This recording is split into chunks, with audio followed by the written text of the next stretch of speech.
Jim Powell, a middle-aged man, narrates the first episode of the series. He works as a police artist and is somewhat dissatisfied with both his family and profession. His scientist wife, Stephanie, works really hard for a large scientific company called Global Tech, as she's currently doing research on a mysterious plant. Daphne and JJ, his two teenage children, are constantly on their phones and don't have time for activities like playing catch with their father, and they're losing the ties that a typical family should have among themselves. Fed up, Jim makes the decision that they will all accompany Mom on her research trip to Brazil so they can spend some family time together. Jim proposes that they take a flight over the Amazon rainforest while they're traveling, but things don't go according to plan due to an approaching storm. The plane is forced to land in the ocean, which is somewhat shining with tiny neon particles. Fortunately, Jim's family is unharmed, but their pilot is not so lucky. In the next scene, Jim and his family are all back home, leading their separate lives again after returning from the trip. Jim is back at work at the precinct, where he talks with a female detective, Detective Cho, about a case. As they're talking, a guy in the station suddenly grabs an officer's gun and points it at Detective Cho. Jim sees this and dives to push her out of the way, saving her. However, the gun still goes off. After a while, Detective Cho gets up and wonders where the bullet is. Jim then excuses himself and looks in his hand. There's the bullet. Apparently, he caught the bullet with his own hand without getting hurt. Jim is shocked to comprehend what just happened. He then goes to a batting cage to explore what might have just happened to him. He tips off the security guy and manages to have the whole place for himself for an hour. He sets the pitching machine to 90 miles per hour and surprisingly catches pitches without a problem. Then he increases the speed to 140 miles per hour, and still, he catches the ball without any issue. Just then, his best friend and colleague, George, who is a district attorney, shows up, and Jim gives him a gun. George isn't keen on shooting Jim, but he accidentally fires the gun. And Jim catches the bullet again. Both of them are left in utter disbelief by what just happened. In the meantime, Stephanie is in a dilemma. She wants to have a nice dinner with Jim, but work is demanding her attention. She has to get across town for a work meeting. But the traffic is very bad. Having no other option, she starts running, and this is when she goes faster and faster, zooming past cars on the freeway. She manages to get to the office on time, seemingly having acquired new abilities. Back at the lab, she tells her lab tech, Katie, about it. And they go to an ice horsing track to test her abilities. Stephanie starts to run on the track, and Katie, with a radar gun, reads that Stephanie's speed is in the whopping 700-mile-per-hour range with her newfound ability. Meanwhile, Jim and George arrive at a rooftop. And George is convinced that Jim has another superpower as well, that he can fly. Jim is skeptical but gives in and jumps off the rooftop. Unfortunately, his hunch turns out to be true, and he drops to the ground, making a massive crater in it. When he gets up, he looks at the top of the building and leaps back to the roof.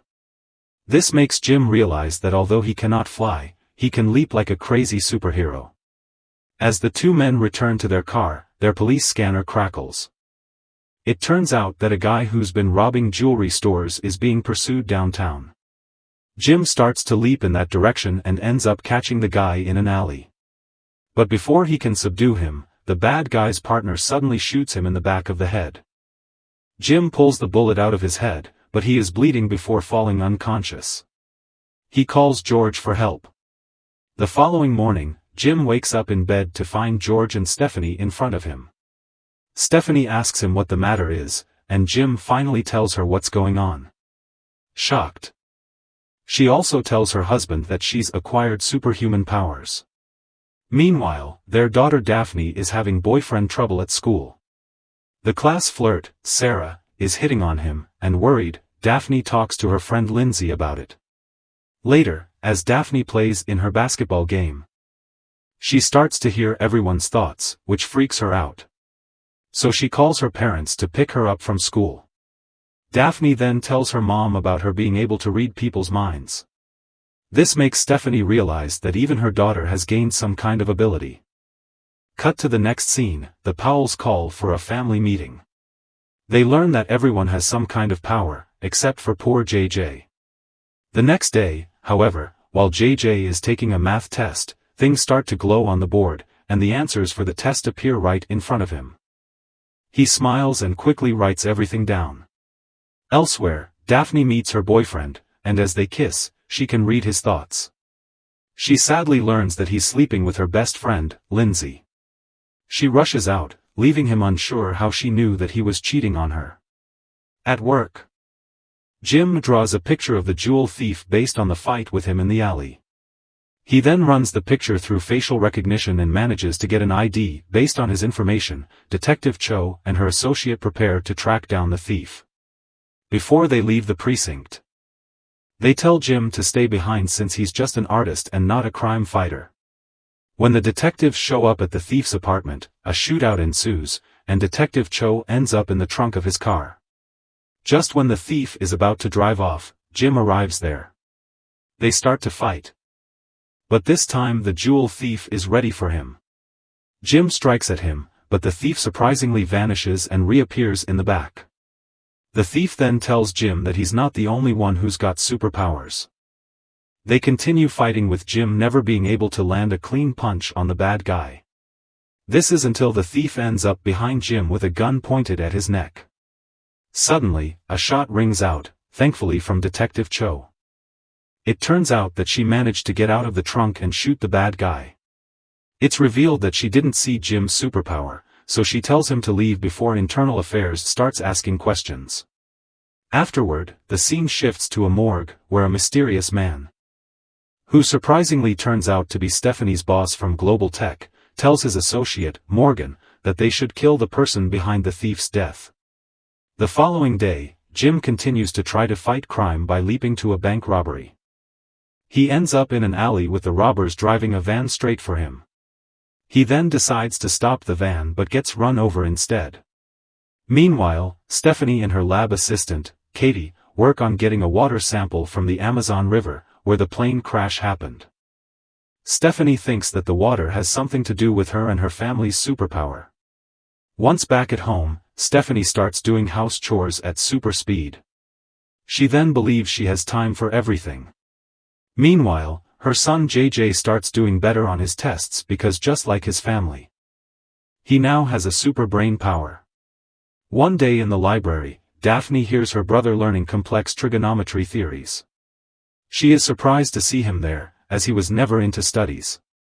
JJ finally opens up to tell her about his power. But he does confess that he hasn't told their parents because they were so proud of him after he did well on the tests. Feeling bad, Daphne says she'll keep his secret. Later, after the bell rings, JJ's teacher accuses him of cheating on the last few tests because the kid always failed on his math tests, but now he's getting straight A's. In response, JJ blows him away with some complex math talk, but his teacher still wants to talk to his parents about his cheating. Afterward, Jim talks to JJ about the tests. Sadly, JJ gets the impression that his dad thinks he's cheating too, and storms off.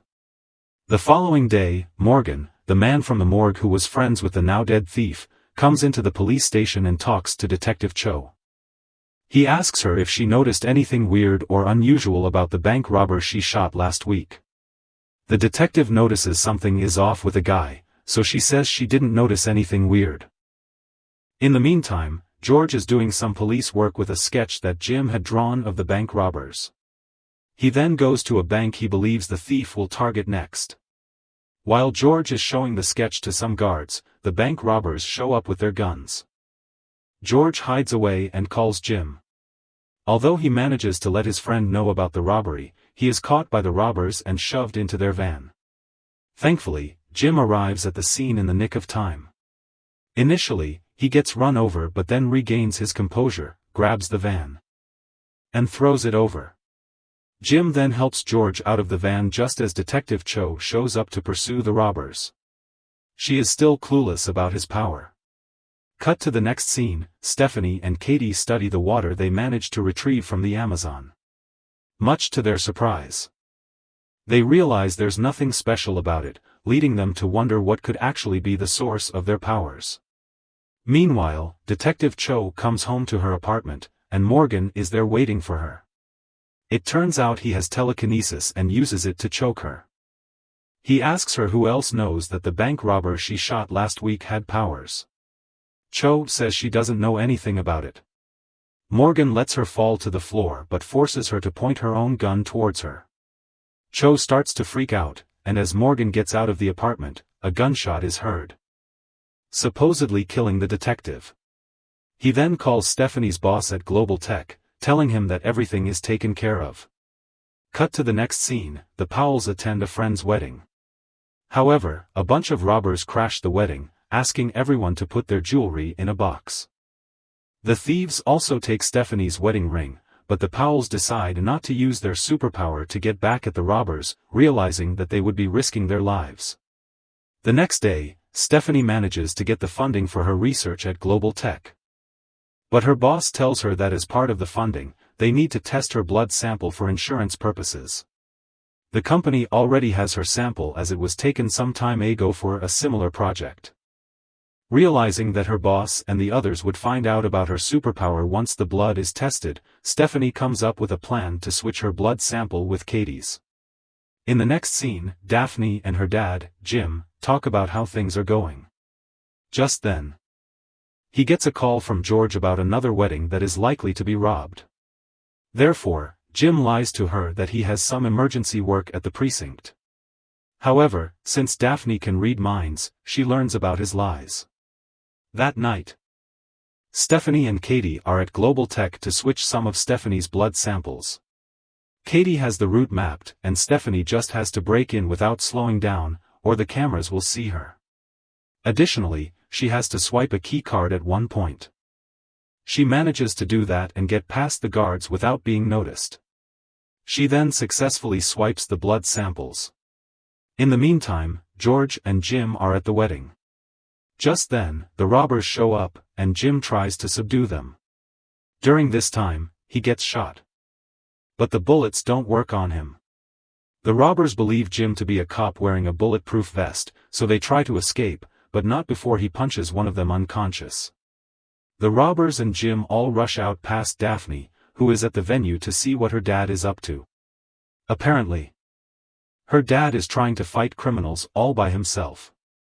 When Jim sees that the robbers are getting away through a rope, he leaps up on a building and manages to grab one of them by the leg. The robber falls down onto an arriving cop car but surprisingly survives. When Jim returns home, Stephanie and Daphne are waiting for him, angry about his lying. Apparently, they had promised each other that they would not be using their power until they really knew what was happening to them. Jim tells them that his powers are finally letting him be the person he wants to be. The following day at work, George tells Jim that they had to let go of the robber Jim caught yesterday since they have no evidence. However, George does not have Stephanie's ring, which was recovered at the scene. In the meantime, Global Tech's boss calls in an employee, asking if he was in the building the other day, as his card was used to access the lab. We realize that the card was stolen by Stephanie to break in, but the employee is clueless about this. Later, the boss observes the CCTV footage but doesn't see anyone. However, he does notice Stephanie's blood vial swiftly disappearing and appearing in the lab's refrigerator. Now the boss is suspicious of Stephanie. That night, Jim takes Stephanie to dinner on the roof of a restaurant. They dance together, and he once again proposes to her with her recovered engagement ring.